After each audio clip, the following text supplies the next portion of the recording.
Ha iniciado la cuenta regresiva. El equipo está listo.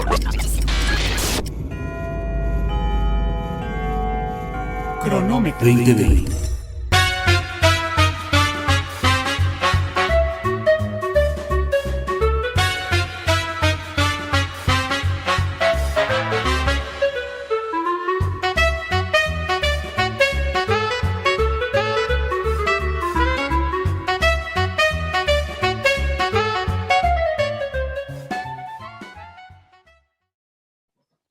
Amigos, amigas, ¿qué tal? ¿Cómo les va? Los saluda David Mendoza. Estamos transmitiendo desde la Ciudad de México en este cronómetro 2020. Con el gusto de saludarlos como siempre y recordarles que, bueno, pues nos pueden encontrar en nuestra página de YouTube, en nuestros perfiles de Facebook e Instagram. Y el día de hoy me da mucho gusto saludar, pues, a nuestros amigos, a nuestros panelistas. Luis Muñoz, ¿cómo estás, Luis? ¿Qué tal? ¿Cómo te va? Hola, ¿qué tal a todos? Buenas noches. Muy bien. ¿Y ustedes? Muy bien, bien a gusto aquí y bueno, pues listos para platicar al respecto de un tema que yo creo que pues está de frontera, está en los aires y está también en la tierra. Pero pues para ello también tenemos el día de hoy con nosotros a Rodrigo Castillo. Rodrigo, ¿qué tal? ¿Cómo te va? Gracias, Luis. Es un gusto estar con ustedes, bueno, y con el auditorio de Cronómetro 2020. Oigan, bueno, pues vamos a entrarle al tema directamente porque fíjense que ya hace algunos días se presentó en el aeropuerto de la Ciudad de México un evento, le llamaron por ahí. 2 aviones estuvieron en una aproximación, pues que hay quienes señalan, los expertos, que 2 aviones con pasajeros, y no aviones pequeños, sino aviones de a de veras, de buen tamaño, estuvieron pues a una distancia de casi 30 metros, que esta es una cuestión, bueno, pues muy preocupante.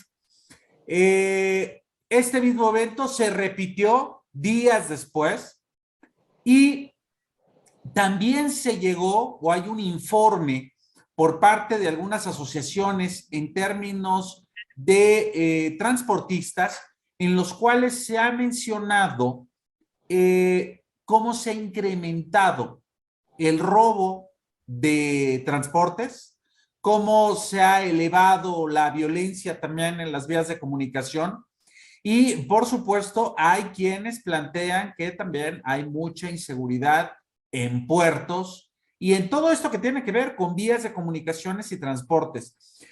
Lo interesante de todo esto es que, bueno, pues toda esta infraestructura que en buena medida antes estaba en manos de civiles, bueno, pues hemos visto un vuelco muy, vamos a llamarlo curioso, por decirlo menos, hacia un orden militar, que puede uno entender, ¿no? Y lo hemos platicado en este cronómetro 2020, se ha planteado el hecho de que los militares son como el último bastión, es una de las instituciones que tiene la mayor credibilidad por parte de la población y que a la vez, a pesar de algunas situaciones controvertidas, pues las personas siguen creyendo precisamente en el ejército. Sin embargo, hoy el ejército se hace cargo de aeropuertos, se hace cargo de puertos, se hace cargo precisamente de algunas áreas de la seguridad en términos de lo que son las vías de transportes, autopistas sobre todo. Bueno, vimos aquel, perdón, Luis.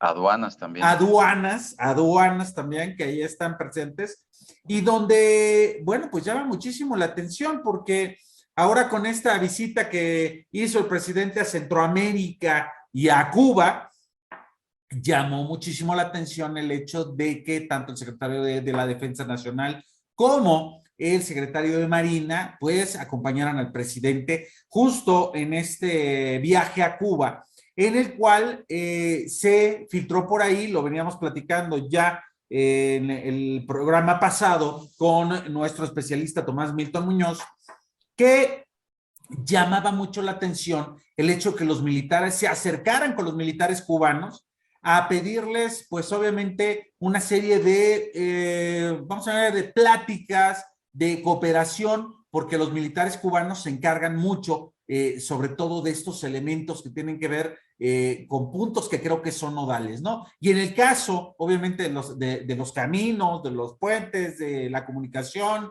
aeropuertos, puertos, aduanas, bueno, pues esto es realmente muy, muy interesante, sobre todo porque ha dejado de estar en manos civiles para ahora estar ya directamente en una administración netamente militar. Luis Muñoz, si quieres empezamos contigo. Esto tiene una explicación en buena medida a partir de la 4T. Había muchísima corrupción y obviamente el ejército, que es una institución clave, podría de alguna forma integrar estos elementos sustanciales para hacer a un lado esta corrupción y darle orden a las cosas, ¿no? La palabra orden habría que subrayarlo, sobre todo cuando hablamos en materia de militares. Luis Muñoz. Bueno, Ricardo, porque abarca muchísimos aspectos que van mucho más allá del tema del transporte o los proyectos que el presidente tiene, por ejemplo, con el Tren Maya, o el proyecto transísmico que también se está desarrollando. Entonces, aquí el tema es que, lo hemos dicho ya, López Obrador es más calderonista que Calderón mismo, ¿no? Y ha hecho que pues, la vida, prácticamente la vida pública, quede como en una especie de un círculo de protección formada por el ejército. Entonces, es por eso que expone de alguna forma a este elemento del gobierno mexicano con altos índices de credibilidad, pero también con un alto riesgo de infiltración, tanto del narcotráfico, de la corrupción en general, pues también de fallas, ¿no? Lo estamos viendo en el aeropuerto, en las construcciones que se llevaron a cabo y todas las irregularidades que se dieron, y ya lo habíamos comentado en algún lado, en donde de repente el ejército en una ferretería chiquitita de 4x4 termina comprando millones de materiales, cosa que es completamente extraño. Pero bueno, ahora ni siquiera podemos saber qué pasa porque pues están protegidos por la ley.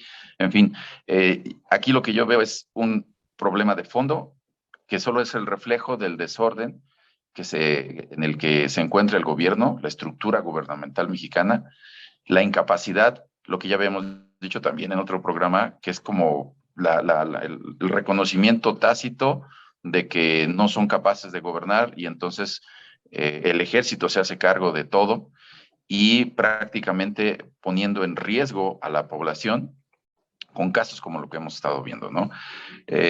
Yo no sé qué tan ciertos sean o no, esto ya había pasado, lo que sucedió en el aeropuerto ya había pasado anteriormente, no es la primera vez. Ahora se le da más aire, difusión, pues por el tema del aeropuerto, para tratar de promover una transición hacia el nuevo aeropuerto, creo yo, que esa es no sé hasta qué punto sea una cuestión ya más orquestada, pero indudablemente el tema de fondo es que la falta de planeación, la falta de estructura, la mala planeación en el proceso de paso de un aeropuerto al otro, provocando este tipo de situaciones. Uno lo ve en el espacio aéreo mexicano y cada vez complicando más, porque ahora sí vamos a ver cómo las operaciones en el Aeropuerto Internacional de la Ciudad de México se van a mezclar con las del nuevo aeropuerto y eso va a generar verdaderos problemas. Esta situación que vivimos es derivado del volumen que el aeropuerto de la Ciudad de México tiene. Realmente las operaciones del aeropuerto nuevo no le afectan, son 5 o 6 vuelos, pero ahora que ya están pasando, vamos a empezar a tener las consecuencias y si no se soluciona, pues vamos a tener problemas serios. Yo creo que un riesgo altísimo de algo grave. Oye, y sobre todo el hecho de que a nivel internacional nos bajaron de categoría en términos de seguridad por un aeropuerto que ya sabemos perfectamente que está saturado, por un aeropuerto que es uno de los más, si no es que es el más importante de América Latina, tiene una cantidad impresionante de movilidad al año y bueno, pues la cantidad también de aviones que despegan y aterrizan es una brutalidad. Hay que comentar ahí que esta reducción, esta baja en la calificación no es de ahorita, ¿eh? Ya llevamos bastante tiempo en edición y no se ha resarcido, no se ha solucionado. Esto ya había pasado anteriormente, incluso con Calderón sucedió, pero poco tiempo después, creo que en menos de un año se logró recuperar la calificación. Aquí no, aquí yo creo que ya vamos a cumplir el año y ahora le metemos más ruido con un nuevo aeropuerto, ¿no? Ni siquiera hablamos del de Toluca, por ejemplo, que es el tercero en el esquema del nuevo proyecto, ¿no? Y en este sentido, Rodrigo, quisiera que lo planteáramos también a nivel internacional, porque aquí llama mucho la atención que lo que es la Secretaría de Comunicaciones y Transportes, que bueno, pues finalmente es una secretaría que tiene ya su tradición, que literal, estamos hablando que no fue construida en un periodo revolucionario, viene inclusive desde antes, ¿no? Ya en el Porfiriato se había planteado la necesidad de tener una secretaría de este tipo, la importancia de estar comunicados de manera ágil, con caminos seguros, obviamente con la infraestructura necesaria, no solamente en puertos, aeropuertos, las aduanas, todos estos elementos, bueno, pues nos deja también una marca que yo creo que hay que subrayarla nuevamente, ¿no? Tenemos, por ejemplo, de pronto bloqueos en las líneas férreas por parte de maestros que exigen que el gobierno les pague, ¿no? Y entonces, pues como manera de presión, lo que ellos hacen es que detienen los cargamentos que vienen en los trenes y entonces no los dejan pasar, pero no es un paro que sea de una semana, 2 semanas, no, ellos se pueden pasar meses ahí y obviamente los transportistas tienen, y los importadores sobre todo, ¿no? Maquinarias, autos, mercancías diversas, granos, bueno, pues tienen que movilizar esa mercancía utilizando a lo mejor trailers, ¿no? O utilizando los estos de doble caja. Y luego en el camino resulta ser que allá por el Estado de México, allá por Puebla, en la parte de Veracruz, llegan los asaltantes, detienen a los camiones, los saquean y ya toda esa mercancía empieza a fallar. ¿Qué es lo que está sucediendo en estas áreas, sobre todo, que son vitales y donde el Estado mexicano debería de tener, por supuesto, una política que de alguna forma ya representara pues un elemento básico de seguridad, ¿no, Rodrigo? Para que los transportistas sin mayor problema pudieran mover esta cantidad, este volumen de mercancías, pues sin mayor problema. Es correcto, David. ¿Qué es lo que está pasando? Pues lo mismo que hemos platicado en varios programas, es el desorden, y también lo decía ahorita Luis, sí, es el desorden que priva en el Ejecutivo Federal, sí, donde una sola persona toma decisiones sin sustento técnico, que en este caso es lo que debería de pesar más. Las decisiones que se toman en Palacio Nacional son políticas, no son técnicas. Entonces, el gabinete, lo hemos también comentado, está de adorno. Algunos secretarios parece que les hacen caso, otros no. Y Comunicaciones y Transportes, desde que estaba el anterior secretario y con el nuevo, pues es exactamente lo mismo. No están haciendo su trabajo, no se les ve, no se sabe qué es lo que hacen. Sí, en la reunión que hubo con las aerolíneas para ver después de estos eventos tan complicados de los aviones, de los preocupantes, ¿no? Pues uno entendería que preocupantes, sí. Uno entendería que ese secretario de Comunicaciones y Transportes es el que tiene que encabezar y reunirse. No, se hizo la reunión en Gobernación, fue el secretario de Gobernación el que habló con las aerolíneas y llegaron a acuerdos, ¿no? Por ahí dicen unos enterados que fue así para hacerles torcerles el brazo y a ver cuántos vuelos, cuántas operaciones van a mandar al AIFA, ¿no? Porque también es un hecho que están dejando caer al aeropuerto de la Ciudad de México, al Benito Juárez. Ya expertos están hablando de que se están hundiendo las pistas. Todo mundo en la República de Twitter que viaja dice que no hay agua, que se está cayendo la mampostería, que en un vuelo de 1 hora tienes que esperar a bajarte del avión 2 o 3 y las maletas otras 3 horas. Es caótico, ¿sí? ¿Qué es lo que priva? El desorden. ¿Sí? El desorden, no hay una política, no hay una idea de que el sector de comunicaciones y transportes puede ser el motor económico que este país necesita, pensando que tenemos que reactivar la economía después de la pandemia, pensando en que podemos convertirnos en un polo de desarrollo para Estados Unidos, para mover mercancías, etcétera, etcétera. Y se le está apostando a 2 proyectos, bueno, 3, el nuevo aeropuerto, el tren transísmico y el Tren Maya, que pues tampoco tiene muchos vías, ninguno de los 3, de funcionar. Entonces, es un caos. No hay cabeza y no hay quien tome decisiones. Y en Fíjate que, sí, Luis. perdón, fíjate que ahorita que lo estoy pensando un poco, tal vez no sea tan caótico.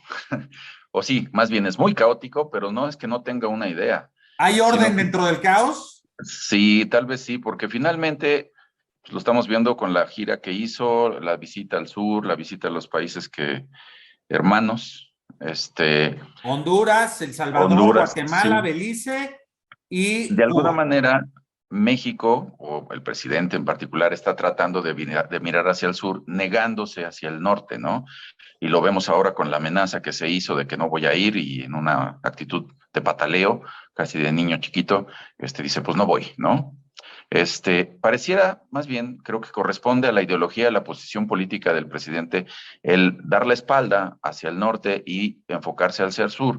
Y por esa razón, tal vez es que hoy día estamos viendo que está tratando de moverse, por ejemplo, el Tren Maya, que ya están viendo también para vincularlo, para conectarlo con los países centroamericanos. Y al mismo tiempo, vemos por el otro lado vías férreas que son bloqueadas, y un proyecto transamericano que viene desde Canadá a Estados Unidos, que es férreo precisamente, en donde se supone que los 3 países se tendrían que estar integrando. El proyecto no es de ahorita, viene desde hace ya bastante tiempo, y Canadá y Estados Unidos han estado haciendo su labor, han estado trabajando en las líneas férreas para tratar de fortalecer ese trayecto de Canadá a Estados Unidos, y se supone que México, en este proyecto interpaíses, debería hacer esta conexión para precisamente dar circulación a las mercancías hacia el sur y hacia el Golfo y el Pacífico, ¿no?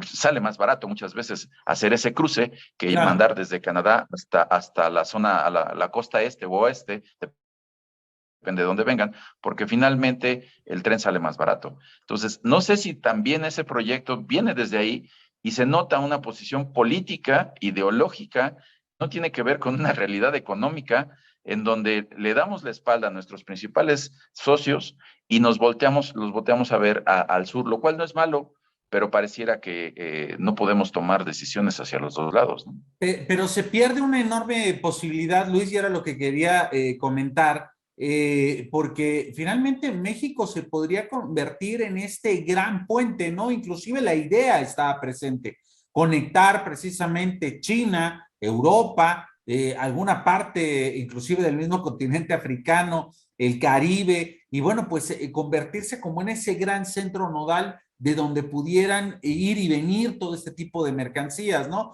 Y que bueno, pues era la parte original que se tenía planteada a través de este hub enorme que se iba a crear con el aeropuerto de Texcoco, que bueno, también tenía sus asegúnes, ¿no? Yo siempre he dicho que la opción no necesariamente era Texcoco, sino era Tizayuca, que prácticamente no había absolutamente nada ahí. Y que el gran negocio de Texcoco en realidad no era la construcción misma del aeropuerto, sino el mantenimiento permanente para que las pistas obviamente se mantuvieran ideales. En este mismo sentido, y bueno, pues seguramente para todos nuestros amigos que seguramente tienen oportunidad de viajar, ya sea por carretera, ya sea por alguna vía marítima, ya sea por tren, que bueno, pues el tren ya en realidad es de pura mercancía. Creo que nada más queda el tren de pasajeros, ¿no? El del Chepe por ahí, que hace un pequeño recorrido. Bueno, ya ni el tren de Chapultepec existe. Ese ya también lo cancelaron.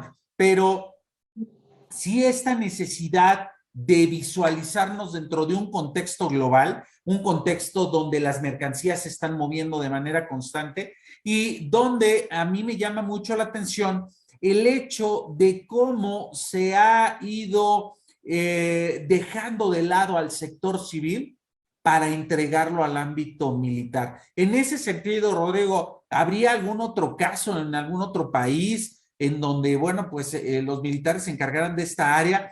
Yo creo que tanto en Estados Unidos como en Canadá, como nuestros socios, pues son áreas que están destinadas a sectores públicos, a sectores privados, muchas empresas privadas que trabajan precisamente para dar este tipo de mantenimiento y sobre todo tener estas vías completamente limpias, ¿no? Yo recuerdo que aquella ocasión, recordarán ustedes el famoso socavón, ¿no? Que se dio ahí en la autopista, era un libramiento, ¿no? Que se estaba haciendo ahí en Cuernavaca, Ajá. que bueno, pues se dio porque nadie se fijó, los ingenieros no se fijaron que allá pasaba un río, que no hicieron bien la cimentación, etcétera, etcétera.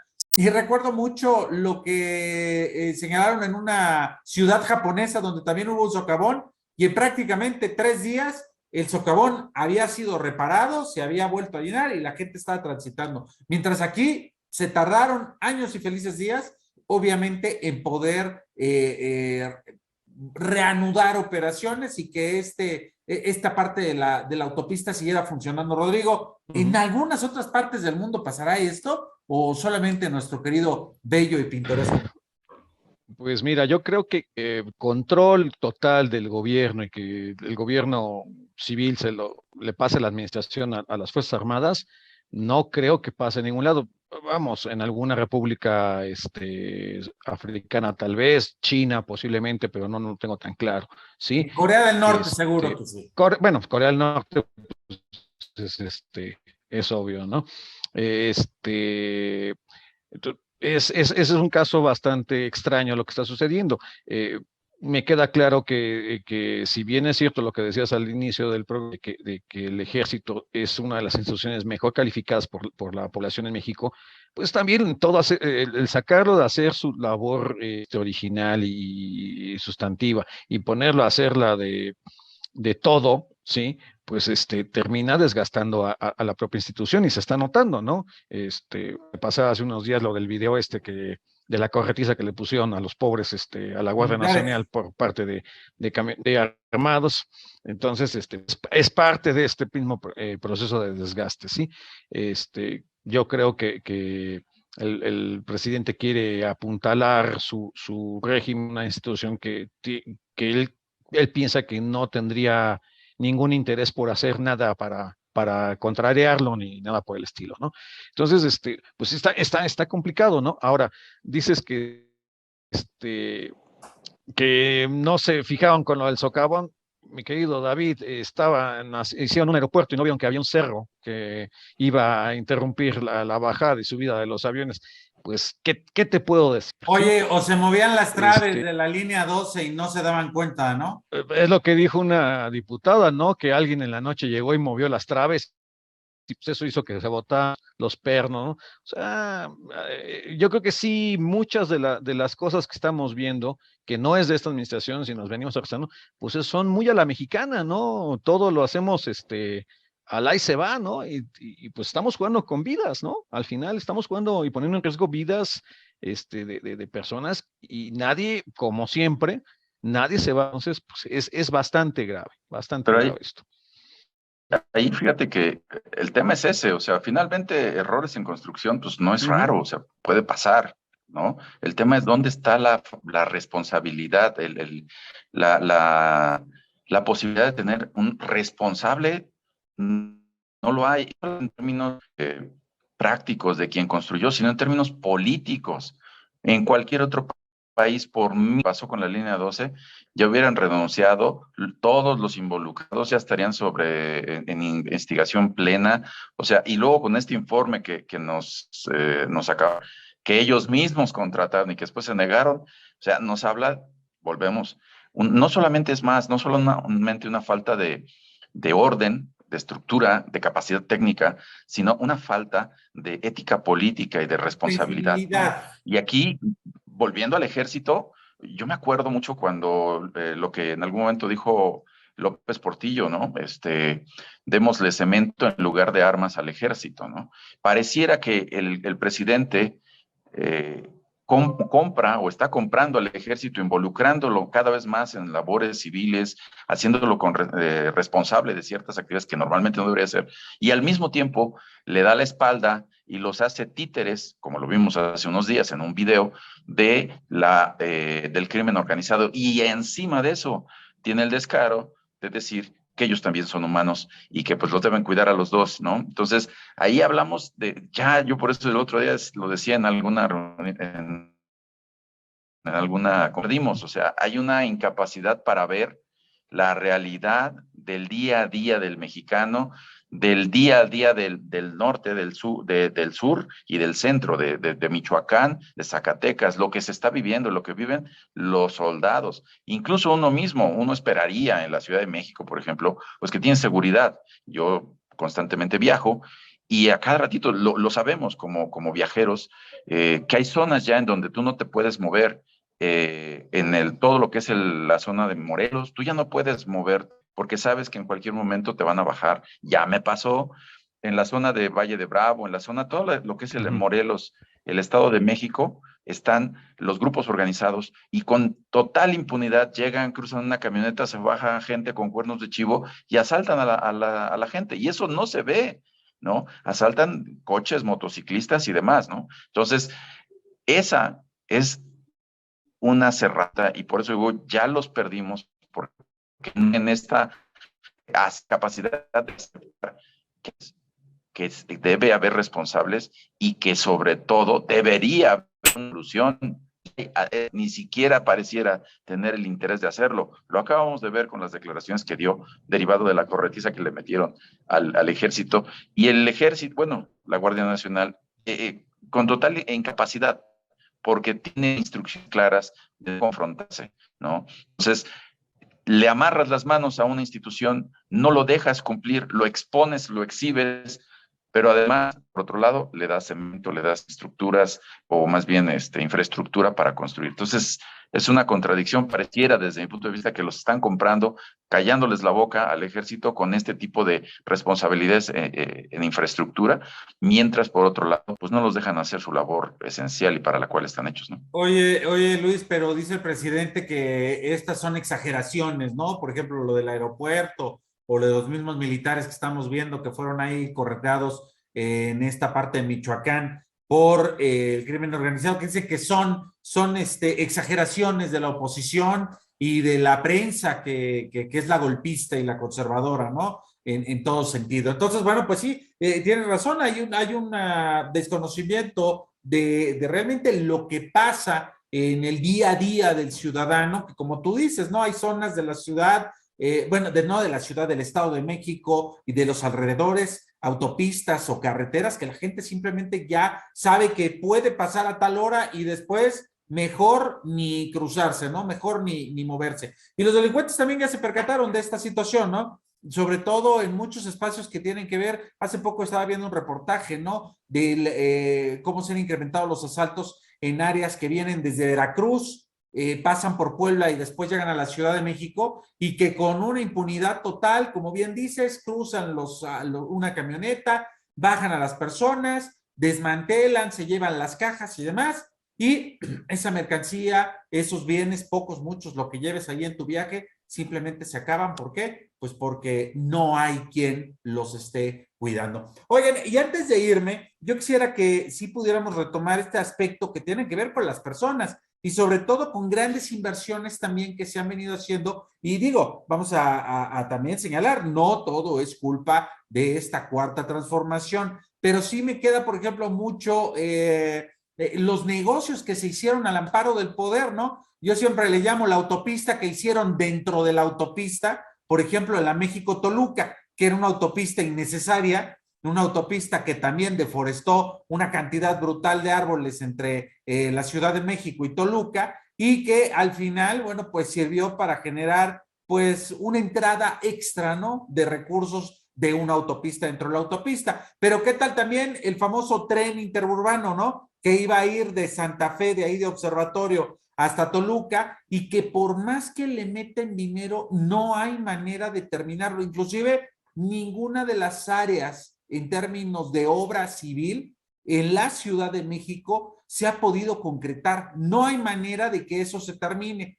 Y esto me lleva, por supuesto, a ver que también el presidente había prometido que en un año después de la tragedia de la línea 12, nuevamente el tren iba a estar funcionando, el metro elevado iba a estar funcionando, cosa que no está sucediendo y que por supuesto también va a tener una repercusión a largo plazo, ¿no? Inclusive, bueno, también podríamos decir del Tren Maya, que cada tramo que avanza se encuentra con un nuevo cenote o con una nueva área donde se desgaja el piso y bueno, pues simplemente no puede funcionar, no puede funcionar. Esto pasa cuando no haces estudios del suelo, ¿no? Es que eso es muy tecnócrata, eso es muy neoliberal, ¿no, Luis?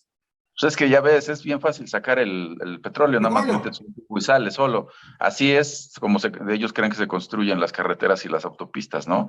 Te faltó mencionar, por ejemplo, el compromiso que hicieron para extender la línea de Miscuac a Observatorio. ¿Cierto? Lleva años en proceso, no se sabe nada, el hoyo ahí está. Según esto, ya hace 2, 3 años, 2 y medio, que la iban a inaugurar, no se sabe nada. Entonces, ¿dónde están esos recursos? ¿Quién está operando? ¿Por qué no hay resultados? Ese es el problema, ¿no? Y es un asunto de opacidad porque finalmente, por lo menos en la Ciudad de México, para no hablar de otro lado, la izquierda es la que ha estado gobernando desde 1997. Y es la misma que podría ser responsable de lo que sucedió. Bueno, ya ni siquiera hablamos del superedificio del sistema colectivo Metro, donde la directora, que solamente era la directora del metro y que obviamente la cubrieron por todos lados, hoy acaba de ser reconocida, ¿no? Por el CONACYT y ya la limpiaron en todo sentido, ¿no? Le exculparon en todo sentido. Rodrigo Castillo. Sí, es un manejo obsceno de lo malo que se ha hecho, la opacidad, todo este gobierno, porque sí, este gobierno, todo lo que lo puede comprometer lo reserva, sí, como si fuera información muy, muy sensible, o sencillamente no le hacen caso a solicitudes de información del INAI y háganle como quieran, ¿no? A la cita del famoso, pues no me vengan con que la ley es la ley, ¿no? O algo así. Entonces, pues, ¿qué está pasando? No sabemos, el manejo de los recursos es muy opaco, es discrecional, se favorece a los amigos, ¿sí? Por ejemplo, yo no tenía conocimiento de que Alfonso Romo tiene una granja de producción porcina en la península de Yucatán y va a salir beneficiado con pues, con el Tren Maya, ¿no? Entonces, a lo mejor va a haber ahí una dar, estación que pase así, cerca de su empresa, ¿no? Seguramente, y también yo creo que va a quedar cerquita una estación de la chocolatería, ¿no? Entonces, insisto, esto es obsceno, no es nuevo, lamentablemente en México no es nuevo, el capitalismo de cuates, el capitalismo de compadres, marcó la historia de México del siglo XX, sobre todo del siglo XX, ¿sí? Y entramos a este siglo, el siglo XXI, y seguimos exactamente igual. Entonces, pues, si Es que no nada, hay intención, es que nada es nuevo, pero lo único nuevo es este descaro, el descaro de no aceptar los errores. No sé si comprar a los involucrados, por ejemplo, como la directora del metro, en donde pues debería estar más que exiliada del ámbito político y al revés. Entonces, ¿para qué es? ¿Para tratar de callarla? ¿Para tratar de no exhibir más temas sobre este asunto? ¿Qué es lo que está ahí? Nos da para especular mucho, pero de fondo el problema sigue siendo lo mismo. Una persona toma las decisiones, los errores, todo es culpa de las administraciones anteriores, aunque ya estamos de picada en el final del sexenio, de la mitad para atrás, y ahí es donde no hay ninguna respuesta. Y lo curioso es que al mismo tiempo hay altos grados de popularidad porque se utiliza un discurso divisivo de confrontación, de dar resultados, se dan pretextos y en consecuencia generas esta confrontación. Entonces, vivimos en una efervescencia social que nos opaca, nos nubla la vista de todos los hechos y al final solamente pareciera que cada error sirve para abonar un nuevo tema de debate y confrontación entre quienes lo apoyan y quienes no lo apoyan. Es correcto, coincido con Luis. El presidente siempre dobla su apuesta y huye hacia adelante. Entonces, cada vez que hay un error, saca otro tema, nos tiene a todos manejándonos con la mañanera y nos desgastamos todo mundo discutiendo si lo que dijo en la mañanera tiene lógica o no tiene lógica. Y con eso ha venido brincando los temas. Yo creo que en algún momento la realidad va a golpear y va a ser fuerte el golpe, y entonces sí, a ver qué caramba vamos a hacer, porque Esperemos. todo va a explotar. Ajá. Esperamos que no vamos a tener un error de diciembre por ahí, ¿no? Donde algo se caiga por ahí, algo explote. Mira, David, es que un error de diciembre, que sería muy chico. malo, sí, pero sería manejable. Y regreso a lo que dijiste al inicio del programa. ¿Qué hace el secretario de Defensa y de Marina en la gira del presidente en Cuba? ¿Y por qué hay este convenio de colaboración? Las Fuerzas Armadas cubanas tienen dos propósitos: defensa del imperialismo yanqui y controlar a las masas. Y lo acabamos de ver el año pasado. Claro. ¿Qué están viendo o qué están anticipando? ¿Qué creen que viene? ¿Sí? No le veo otra lógica. Digo, estoy especulando mucho y van a decir que ya no lea a Loret y a todos estos sospechosistas. Es que llama demasiado la atención esto, ¿sí? Entonces, hay que recordar que el presidente tiene muy fijo el tema de Salvador Allende y cómo lo depusieron, ¿sí? Y yo creo que también por eso jala tanto y apapacha tanto al ejército, para que no le vayan a hacer una jugarreta, pero pues si están pensando en eso y no ven la realidad, no sé dónde vamos a acabar, te digo. Y si es un error de diciembre al estilo del 95, pues nos... Pero no está viendo Estados Unidos. Es que eso es lo increíble. Además, creer que podemos vivir, olvidémonos de temas económicos, en ámbitos políticos e incluso internacionales, siendo el vecino de Estados Unidos, y hacer estos desplantes, estas pataletas, nos va a traer consecuencias. claro. La relación ya es tensa, y ahora más, ¿no? Entonces, como dicen que el niño es llorón y le das cachetadas, pues peor tantito. Estados Unidos no se queda quieto y estas cosas se las cobra. Y al final, yo sí creo que para Estados Unidos es claro que este proceso electoral que viene no va a ser como en los anteriores, en donde a lo mejor hubo o no hubo intervención y demás, pero aquí yo creo que puede haber una injerencia mucho mayor, un interés por lo menos por hacer algo, porque lo ha hecho Estados Unidos. Su vida, su historia lo dice, no solo con intervenciones militares, sino intervenciones suaves. Entonces, exacto, con este tipo de desplantes vamos a llegar a un punto en el cual Estados Unidos no se va a quedar quieto, seguro que en algo va a hacer. Entonces, ya pasó con el gobernador tejano que cerró la frontera, ¿no? Sí, claro. Ya hubo un primer llegue, ¿no? Entonces sí, coincido contigo, Luis, puede pasar, ¿no? Y no lo están viendo, efectivamente. Pues el tema, como siempre, se nos pone muy bueno al final, pero yo creo que fueron muy atinados los comentarios, tanto Rodrigo Castillo como Luis Muñoz. Les agradezco, muchachos, que hayan estado con nosotros el día de hoy. Amigos, amigas, se despide de ustedes David Mendoza. Gracias. Nos vemos próximamente en el siguiente Cronómetro 2020. Hasta luego. Que tengan una excelente semana. Bye. Ha iniciado la cuenta regresiva. El equipo está listo. Cronómetro 2020.